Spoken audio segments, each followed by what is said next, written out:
레위기 11번째 시간입니다. 오늘 말씀은 레위기 9장 1절부터 24절 말씀입니다.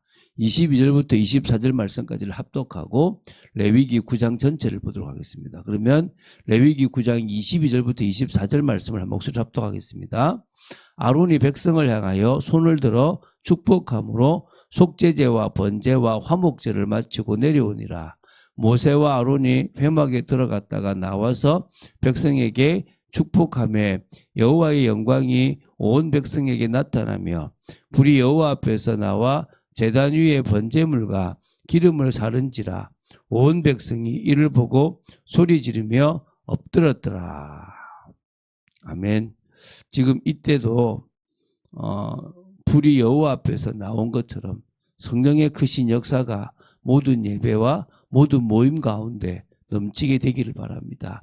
그런 사실적인 축복이 있는 예배, 그런 시간이 되어지기 바랍니다.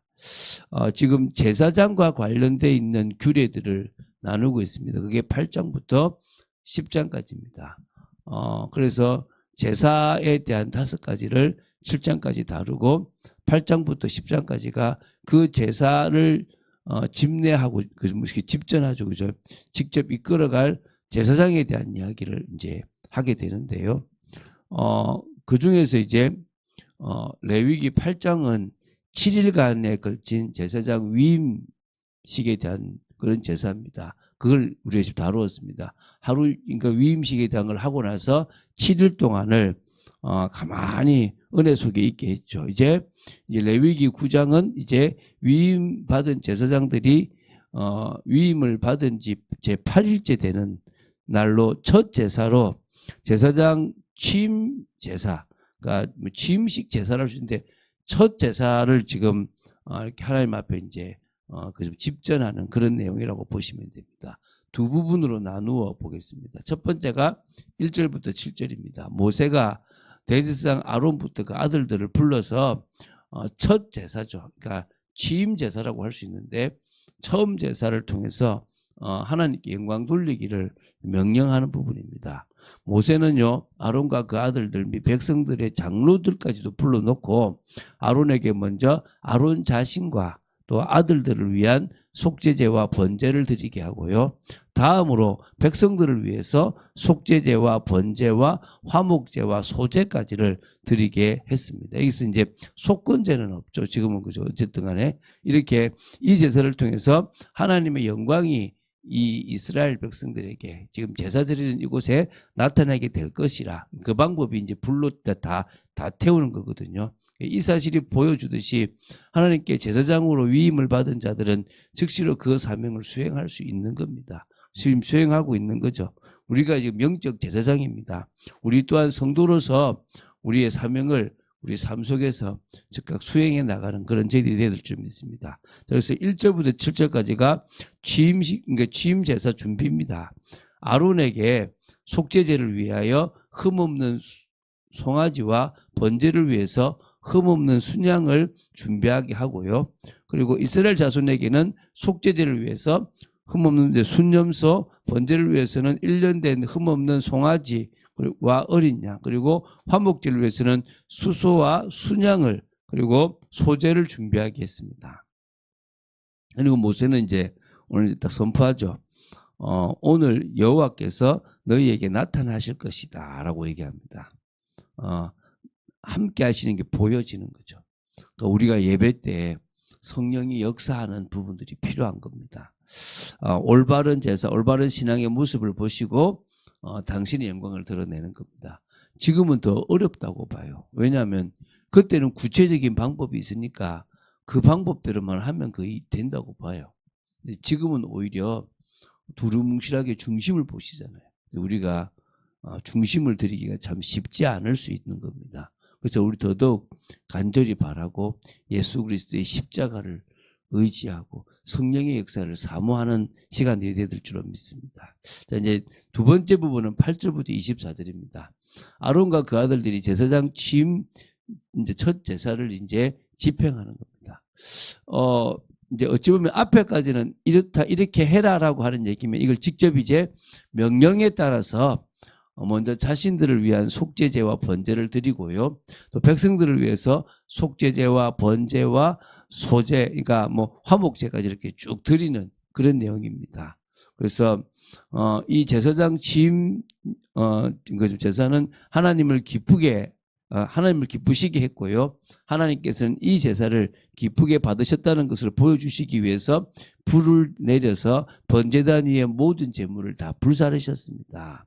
오늘도 우리가 주님 앞에 믿음으로 나아갈 때 성령의 크신 역사를 또 하나님께서 받으셨다는 은혜를 주실 줄 믿습니다. 그래서 지금은요, 우리가 드린다라는 개념이 참 어려워요. 그러니까 과거 여러분 기억을 하실지 모르지만 예배 드릴 때 띵 종치면 다 일어나요. 일어나서 이게 막 그 첫 번째부터 해가지고 이제 뭐 송영도 부르고 그 시작도 부르고 이래가지고 막 찬송가 부르고 막 성시 교독하고 나서 또 앉고 그러거든요. 그리고 또 지금도 어떤 데는요, 성경 봉독할 때 일어나서 성경 봉독하는 데도 있어요. 우리는 지금 너무 쉽게 그냥 또 특히 인터넷으로는 예배를 내가 받는 건지 모를 정도가 되어져 있거든요. 그런 의미에서 우리가 좀 갱신할 게 참 많습니다. 그래서 저희들도 조금 지나면 좀 일어나서 하는 부분들도 좀 기도하고 옛날부터 생각했는데 이게 참 해야 되나 말아야 되나 고민 때문에 안 하고 있는데 계속 기도하고 있습니다. 어느 시간표에 우리가 드린다는 중심이 될 때는 일어나는 게 당연히 맞을 수도 있겠죠. 자, 보겠습니다. 일단은 8절부터 21절까지 내용인데요. 이제 이 부분에 대해서 이제 먼저 이제 8절부터 이제 17절에 이제 8절부터 21절이 모든 제사를 지금 집행하는 거면 8절부터 17절이 먼저 아론과 아들들을 위해서 자신들을 위해서 먼저 속죄제와 번제를 드리는 그런 부분입니다. 그래서 먼저 속죄제 송아지와 번제 순양을 잡아서 자기 자신을 위해서 제사를 이게 집전하는 그런 내용입니다. 막 불사르고 막 불사 하나하나 그 절차대로 쭉 사방에 뿌리고 이런 일들을 쭉 진행하는 겁니다. 우리가 봤으니까 우리 여러분 그러니까 속죄제 드리는 방식대로 번제를 드리는 방식대로 아론과 그 아들들이 이제 이 일을 진행하는 거죠. 그리고 이제 두 번째 이제 18절부터 21절까지가 이후에 백성을 위해서 제사를 이제 딱 또 집정하는 겁니다. 그래서 백성의 백성의 속죄제를 위하여 수송아지, 또 번제를 위해서 송아지와 어린 양, 그리고 화목제를 위하여 수소와 순양, 여기에 소제가 이제 더해지는 부분까지 있습니다. 각각의 동물을요 다 규례를 따라서 잡고 피를 제단에 뿌리고 각 제물의 기름과 고기를 정해진 절차대로 다 태우게 되는 겁니다. 그래서 하나님 앞에 드리는 부분들을 제대로 이렇게 첫 제사니까 얼마나 원칙대로야 빠지는 거 없이 해라라고 쫙 했겠죠. 자, 그리고 나서 이제 그 제사에 하나님이 응답하시는 부분들이 나옵니다. 자, 보겠습니다. 그게 22절부터입니다.